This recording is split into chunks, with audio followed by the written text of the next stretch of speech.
Hello বন্ধুরা, এলমা আপু comment করেছিল, আপু মুখে একটু রুচি নেই, ভালো কোনো একটা রেসিপি দেখাও না। আপু এই রেসিপিটা শুধুমাত্র তোমার জন্য, আমি গ্যারান্টি সহকারে বলতেছি এই রেসিপিটা বানালে ভাতের পাতিল পুরো খালি হয়ে যাবে। চলো তাহলে শুরু করা যাক। ফার্স্টে আমি কিছু টাটকা টাটকা পুঁই শাকের পাতা নিয়েছি, পাতাগুলোকে ভালো করে ধুয়ে কুচি কুচি করে কেটে নিয়েছিলাম। তারপর আমি নিয়েছিলাম লইটা মাছ। লইটা মাছ অবশ্যই চেনো।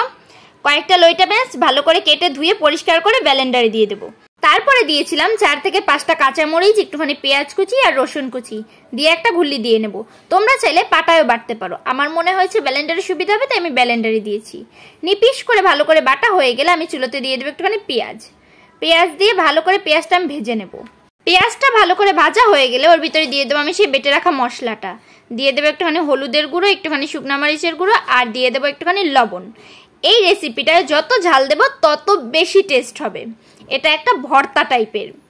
তারপরে কিছুক্ষণ আমি মশলাটাকে কষাবো, সামান্য একটু পানি দিয়ে মশলাটা ভালো করে কষাতে হবে। কষানো হয়ে গেলে ওর ভিতরে দিয়ে দেবো পুঁই শাক পাতা।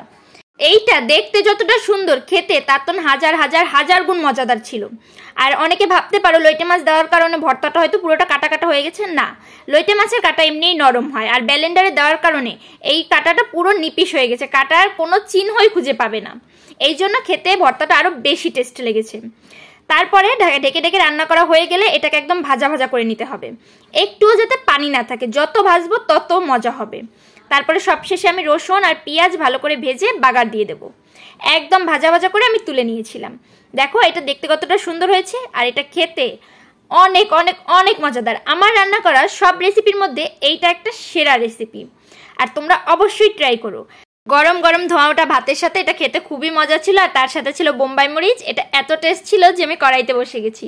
তোমরা কিছু মনে করো না, আমি কড়াইতে খেতে পছন্দ করি, আর মজাদার রেসিপি হলে তো কোনো কথাই নেই। আর তোমরা কারা কারা কড়াইতে খাও অবশ্যই বলো।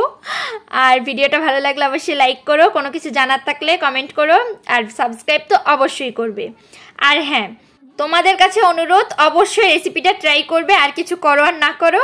আর দেখো আমি সবশেষে একদম পুরো কড়াইটা চেটে পুটে খেয়েছিলাম, অনেক টেস্ট ছিল। আজকের মতো বিদায় নিচ্ছি, আল্লাহ হাফিজ।